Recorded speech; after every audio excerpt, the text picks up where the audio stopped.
Sir, Okay, Chairman, Subhash Chandra. thank you very much for giving me this opportunity to speak. I would like to speak on an issue which is important and relevant, and it is pertaining to NBFC, which is also referred to as non-banking financial services, non-banking financial companies. Sir, in India's financial ecosystem, NBFC plays a very important role. In fact, they not only supplement, they also complement in banks' efforts to promote financial inclusion. And NBFC has played a very vital and important role in reaching out to last mile credit and last mile credit delivery and reaching out to the entrepreneur even in unbanked segment of the society.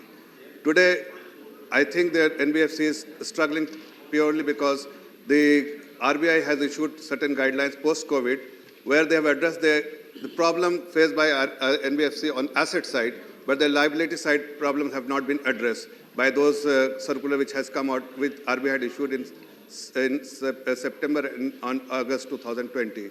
Sir, they have been asked to refer to the prudential framework for stressed assets 2019, which has been issued by RBI, which actually pre-COVID level, and it does not address the concern and the problem which is being faced by NBFC. I would like to bring your attention and RBI's attention through you, sir, that today RBI should come out with a new framework which addresses the concern of the NBFC, particularly on the liability side. Okay. Thank you, sir.